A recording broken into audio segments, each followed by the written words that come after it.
नमस्कार मित्रों। ओम नमः शिवाय। मित्रों, कोई ग्रह व्यक्ति को कितना प्रभावित करता है या कोई ग्रह प्रभाव अपना छोड़ता है और व्यक्ति को किन चीज़ों के कर्मों से जोड़ता है, क्योंकि हर व्यक्ति की इच्छा होती है। जो व्यक्ति इच्छा करता है ऐसा करने की या ऐसा बनने की, लेकिन हर व्यक्ति ऐसा ना तो कर पाता है अपनी इच्छा के अनुसार और ना ही ऐसा बन पाता है जैसी उसकी इच्छा होती है, क्योंकि यदि उसके कर्म स्थान में कोई ऐसा ग्रह विराजमान है जो किसी पर्टिकुलर विषय को इंगित करता है और जो ग्रह दशम स्थान में विराजमान होगा उसी से संबंधित व्यक्ति कर्म करेगा, या दशम स्थान के स्वामी की स्थिति के आधार पर व्यक्ति कर्म करता है। इसी के द्वारा आपके आय के स्रोत का भी निर्धारण होता है। आप कौन सा व्यवसाय करेंगे, किस व्यवसाय से आप धन अर्जित करेंगे। मान लीजिए जैसे दशम स्थान में सूर्य विराजमान है, तो सूर्य क्या है? सूर्य राजा है। सूर्य पिता के भी कारक हैं, तो व्यक्ति सूर्य राजा हैं तो कौन सा पद दे सकते हैं? उच्च प्रशासनिक पद दे सकते हैं, अथॉरिटी वाले, चूंकि राजा के पास तो अथॉरिटी भी होती है ना, अथॉरिटी वाले पद दे सकते हैं। चूंकि सूर्य पिता के भी कारक हैं तो व्यक्ति पैतृक कामों में भी लग सकता है, पैतृक व्यवसायों में भी लग सकता है। सूर्य चमकने वाले ग्रह हैं। सूर्य व्यक्ति को नेम फेम भी देते हैं। तो चमकने वाली धातु कौन सी है? सोना। व्यक्ति सोने का कार्य भी कर सकता है, आभूषण का भी कार्य कर सकता है। सूर्य अगर दशम स्थान में है तो व्यक्ति औषधियों के कार्यों से भी जुड़ सकता है, क्योंकि पिता यदि है तो व्यक्ति को कभी बीमारी नहीं होती, जल्दी बीमार, मानसिक रूप से बीमार, क्योंकि तनाव नहीं होता है। पिता अपने ऊपर सारी चीजों को झेल लेता है। ऊन का व्यवसाय है सूर्य से रिलेटेड, अनाज का व्यवसाय है।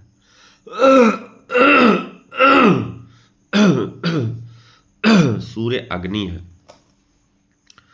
तो व्यक्ति अग्नि का भी व्यवसाय करता है, अग्नि शस्त्र का भी व्यवसाय करता है। भाई, जो शस्त्र अस्त्र का व्यवसाय होता है वहाँ से भी जुड़ता है व्यक्ति, आयुध क्षेत्र से जुड़ता है।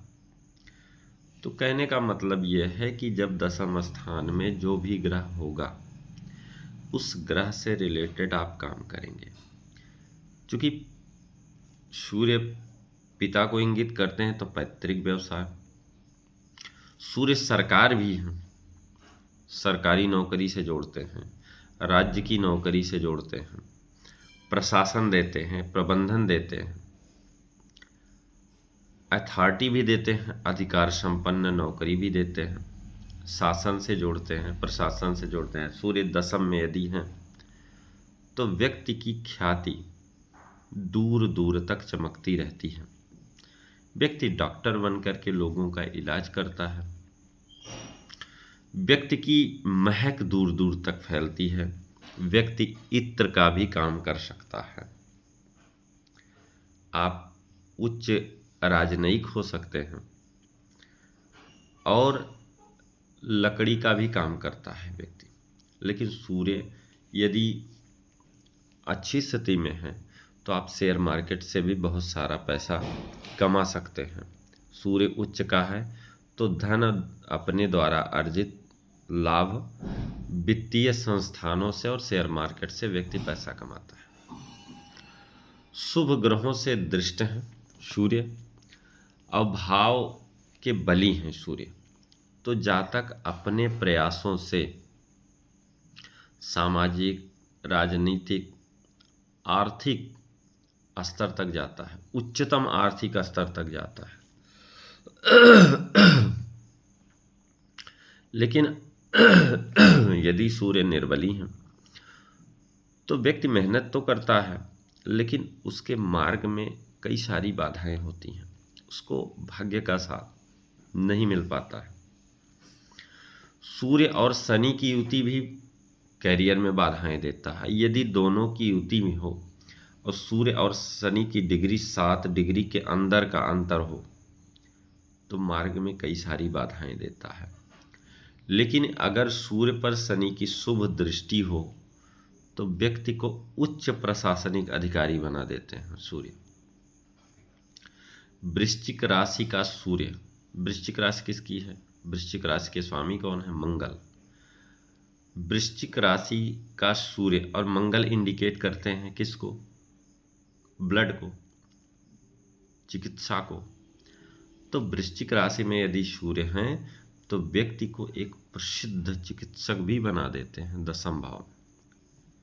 सूर्य और चंद्रमा की युति हो तो व्यक्ति मनोविज्ञान में, चूंकि चंद्रमा जो है मन के कारक हैं, मनोविज्ञान का ज्ञाता होता है, पराविज्ञान में उसकी इंटरेस्ट होता है। राजनीति शास्त्र में चंद्रमा मन का कारक है, चंद्रमा गतिशीलता भी देता है।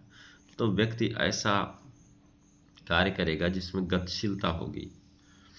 सूर्य और मंगल जब साथ में बैठते हैं दशम स्थान में तो व्यक्ति राजनीतिज्ञ होता है, क्योंकि वहाँ ऊर्जा की भी ज़रूरत होती है, वहाँ क्रूरता की भी ज़रूरत होती है, और वहाँ कूटनीति की भी ज़रूरत होती है।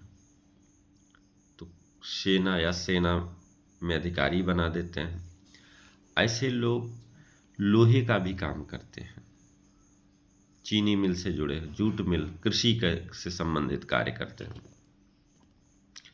मंगल के साथ यदि पीड़ित है सूर्य तो अपने जो राजा हैं, अपने जो मालिक हैं, अपने जो नियोक्ता हैं, उनसे आपका मतभेद करा देते हैं। लेकिन अच्छी स्थिति में है तो आपको मंत्री भी बना सकते हैं सूर्य, आपको जज भी बना सकते हैं, और उच्च पदों पर सुशोभित भी करते हैं सूर्य।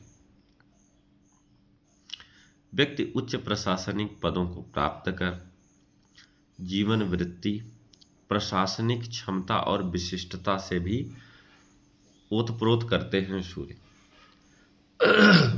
तो कहने का मतलब है कि सूर्य अगर आपकी कुंडली में दशम भाव में है, अच्छी स्थिति में है, तो आपको उच्चता देते हैं, अथॉरिटी देते हैं, और व्यक्ति अपने प्रयासों से, अपने पराक्रम से सामाजिक, आर्थिक और उच्चतम आर्थिक स्थिति तक जाता है।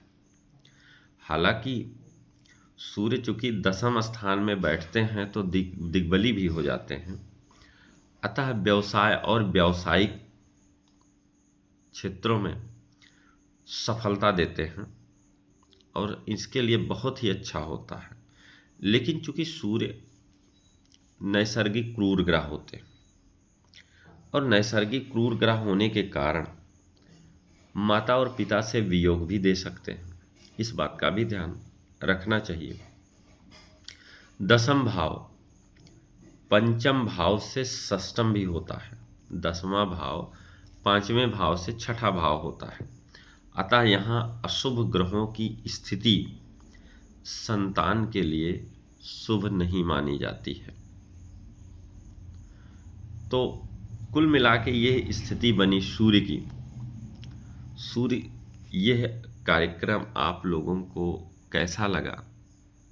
यदि अच्छा लगा हो तो इस वीडियो को लाइक करना न भूलें, चैनल को सब्सक्राइब भी कर लीजिए और इसे ज़्यादा से ज़्यादा तक शेयर करिए, क्योंकि किसके दशम भाव में सूर्य हैं, जिसके दशम भाव से सूर्य का संबंध बन रहा है, वह वीडियो उन्हीं लोगों के लिए है आप अगर देख रहे हैं, आपके बच्चों का है, तो आप उसको देख करके अपनी पत्रिका निकालिए और उससे जान सकते हैं कि क्या स्थिति है। तो आज के लिए इतना ही मित्रों, फिर मिलेंगे, तब तक के लिए जय श्री राम, ओम नमः शिवाय।